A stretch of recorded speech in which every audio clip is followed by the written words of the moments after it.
Hello everyone, welcome to my channel. आज की video में हम लोग पढ़ने वाले हैं metals and non metals chapter 3 जो कि क्लास 10th केमिस्ट्री का है। ठीक है, तो मेटल और नॉन मेटल्स को समझने से पहले हम लोग इसकी फिजिकल प्रॉपर्टीज समझेंगे।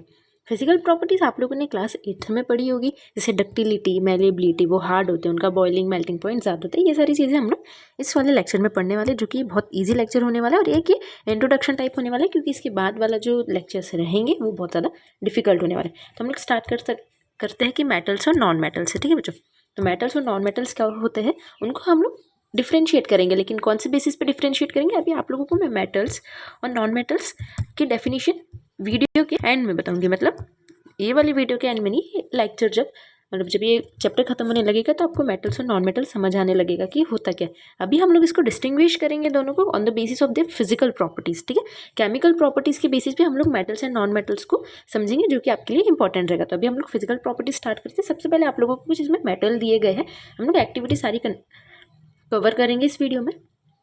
तो जैसे मेटल दिया गया है iron, copper, aluminium, magnesium, sodium, lead, zinc and और कोई सा भी मेटल। ठीक है, अब ये सारे मेटल्स क्यों है ये हम लोग पढ़ेंगे इस चैप्टर में।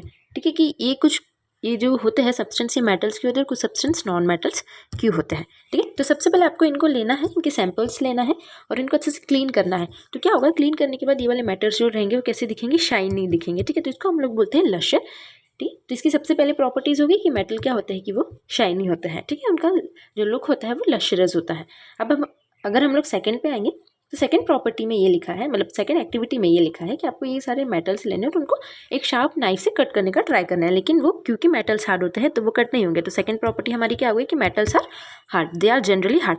लेकिन अब यहाँ पे एक एक्सेप्शन आता है कि मेटल जो होता है हार्ड तो होता है। अब इधर एक्सेप्शन क्या आ गया, इस वाले यहाँ से आप लोग इंपॉर्टेंट मार्क करेंगे कि जो सोडियम होता है, ठीक है, सोडियम जो होता है वो मेटल होता है लेकिन वो हार्ड नहीं होता है। तो अगर आप लोग यहाँ पे लिखते हैं कि मेटल्स आर हार्ड, ठीक है, मेटल्स आर जनरली हार्ड, वो नाइफ से कट नहीं हो सकते, लेकिन उसमें एक्सेप्शन आता है कि जो सोडियम होता है, सोडियम मेटल जो होता है वो अगर हम लोग उसको निकालते हैं तो वो नाइफ से आसानी से कट सकता है। तो ये क्या हो गया, ये इसका एक्सेप्शन हो गया। ठीक है, केमिस्ट्री में हम लोग एक्सेप्शन अधिकतर याद करते हैं, तो ये एक्सेप्शन हो गया कि सोडियम मेटल जो है ये एक मेटल है लेकिन ये हार्ड नहीं है, ये आसानी से नाइफ से कट सकता है। ठीक है, अगर आप इसको हम लोग हमेशा कैरोसिन या ऑयल में डुबा के रखते हैं, अगर इसको बाहर रखेंगे तो ये ऑक्सीजन से अगर ये रिएक्ट करता है, तो ऑक्सीजन और हाइड्रोजन से अगर ये रिएक्ट करता है तो ये बर्न होने लगता है। ठीक है, इसलिए जनरली हम लोग इसको अंदर ही मतलब किसी में डिप करके रखते हैं। ठीक है, तो ये दूसरी प्रॉपर्टी होगी। दूसरी प्रॉपर्टी हार्ड होता है और उसका एक्सेप्शन हो गया सोडियम। ठीक है, अब हम लोग नेक्स्ट पेज पे आते हैं। अब हम लोग देखते हैं नेक्स्ट, और जो इसकी हार्डनेस रहती है मेटल की वो डिपेंड करती है, कोई मेटल बहुत ज़्यादा हार्ड होता है तो कोई उससे थोड़ा सा कम हार्ड होता है। ठीक है, एक्टिविटी 3.3 देखेंगे तो आपको फिर से वो जिंक, लेड, कॉपर की जो है वो सब्सटेंस लेने हैं। ठीक है, और उनको उसके ऊपर हैमर को स्ट्राइक करना है। ठीक है, तो जब स्ट्राइक करोगे तो वो मेटल जो है वो कट नहीं होगा, लेकिन वो क्या हो जाएगा, प्रेस हो जाएगा, मतलब पूरा इसी तरीके से दब जाएगा, उसका जो शेप है वो चेंज हो जाएगा। और वो कैसे शेप में हो जाएगा, थिन शीट्स के शेप में हो जाएगा। ठीक है, थिन शीट्स के शेप में हो जाएगा।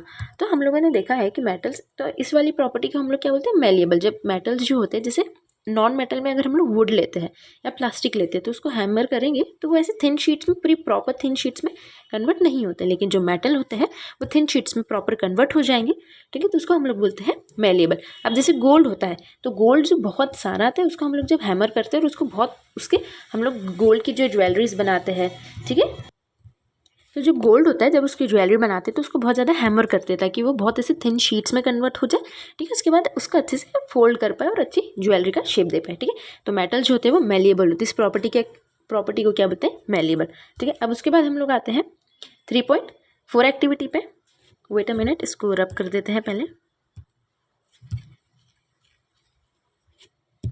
अब हम लोग इसकी नेक्स्ट एक्टिविटी पढ़ेंगे जो कि है डक्टिलिटी। तो मेटल क्या होते हैं, वो डक्टाइल होते हैं। जैसे हम लोग बहुत सारे मेटल्स लेंगे और उसको हम लोग थिन शीट्स में, जो हमारे वायर होते हैं, जो हमारे घर में इलेक्ट्रिक वायर्स होते हैं वो अधिकतर थिन शीट्स में होते हैं। तो इसका क्या मतलब है कि मेटल जो है, अगर आप लोग वुड देखेंगे तो वो कभी भी ऐसे थिन शीट्स में कन्वर्ट नहीं होगा, लेकिन मेटल जो है वो ऐसे थिन वायर, शीट्स नहीं, थिन वायर के फॉर्म में कन्वर्ट हो जाती है। उस प्रॉपर्टी को हम लोग बोलते हैं डक्टिलिटी। ठीक है, उस प्रॉपर्टी को क्या बोलते हैं, डक्टिलिटी। मतलब मेटल्स क्या होते हैं, डक्टाइल होते हैं। अब सबसे ज़्यादा डक्टाइल कौन सा मेटल होता है, गोल्ड मेटल होता है। ये एक्सेप्शन नहीं है लेकिन ये एग्जाम्पल है। अगर आपको ऑप्शंस में आता है कि सबसे ज़्यादा डक्टाइल मेटल कौन सा होता है तो वो होता है गोल्ड मेटल।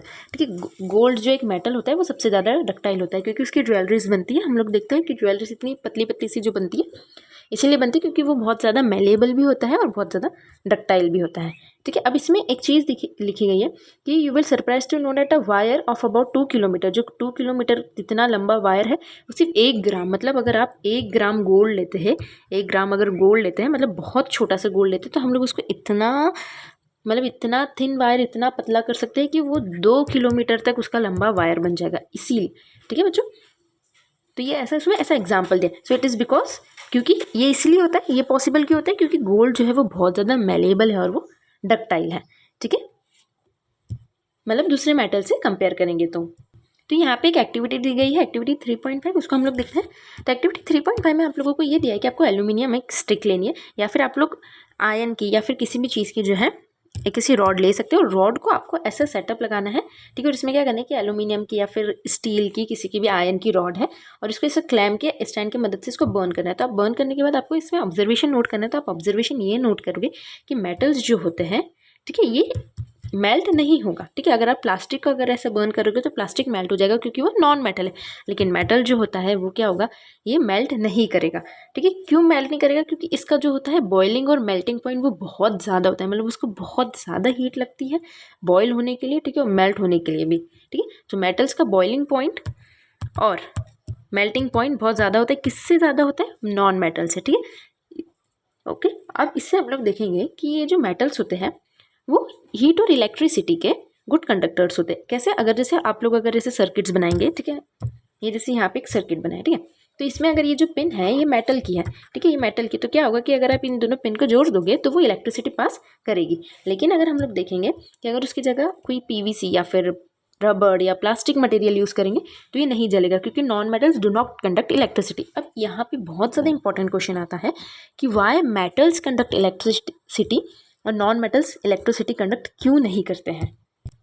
ठीक है, तो मेटल्स इलेक्ट्रिसिटी क्यों कंडक्ट करते हैं, क्योंकि उनके पास होते हैं फ्री इलेक्ट्रॉन्स। अभी आप लोगों को इलेक्ट्रॉन्स मालूम होगा, थोड़ा बहुत आइडिया होगा, तो हम लोग इसको थोड़ा आगे जब चैप्टर पढ़ेंगे, केमिकल प्रॉपर्टीज़ पढ़ेंगे, जब हम लोग ये फ्री इलेक्ट्रॉन्स के बारे में पढ़ेंगे, इसलिए मेटल जो है इलेक्ट्रिसिटी कंडक्ट करते हैं, नॉन मेटल्स नहीं करते।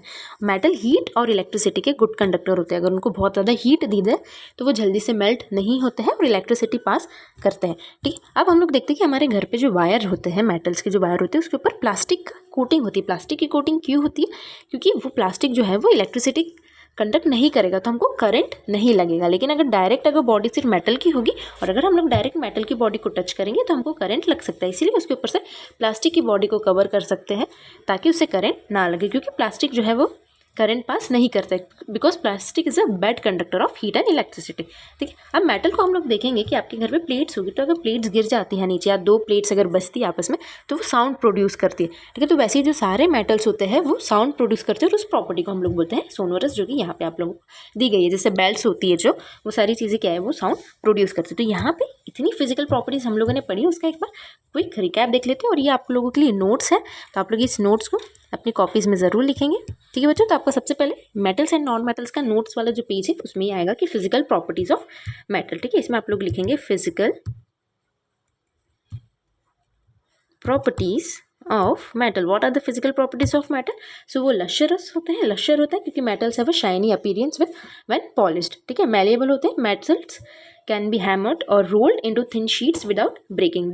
डक्टिलिटी होती है, डक्टाइल होते हैं metals, metals can be drawn into thin wires. Conductors, conductivity होती है, metals are good conductors of heat and electricity. Density होती है, metals generally have high density meaning they are heavy for, मतलब उनकी जो उनका साइज़ जो होता है, मतलब उनका जो वेट होता है वो बहुत भारी होता है। अगर आप एक हाथ में अगर आप कोई स्टील का बर्तन पकड़ेंगे और अगर दूसरे हाथ में अगर आप प्लास्टिक का बर्तन पकड़ेंगे तो आपको समझ आ जाएगा कि हाँ, स्टील वाला जो है वो भारी होता है क्योंकि उसकी डेंसिटी ज़्यादा होती है। ठीक है, मेल्टिंग और बॉइलिंग पॉइंट, तो मेटल्स का जो मेल्टिंग और बॉइलिंग पॉइंट होता है वो ज़्यादा होता है। ठीक है, metals are strong and can bear heavy loads. ठीक है, मेटल्स स्ट्रॉन्ग होते हैं। अगर आप लोग उसको प्लास्टिक से, मैं हमेशा प्लास्टिक का एग्जाम्पल देती हूँ क्योंकि प्लास्टिक नॉन मेटल है, प्लास्टिक से या फिर किसी भी चीज़ से अगर आप उसको वेट करेंगे तो मेटल्स जो जनरली है वो उसका स्ट्रेंथ बहुत ज़्यादा होती है, मतलब वो बहुत ज़्यादा लोड कैरी कर सकता है।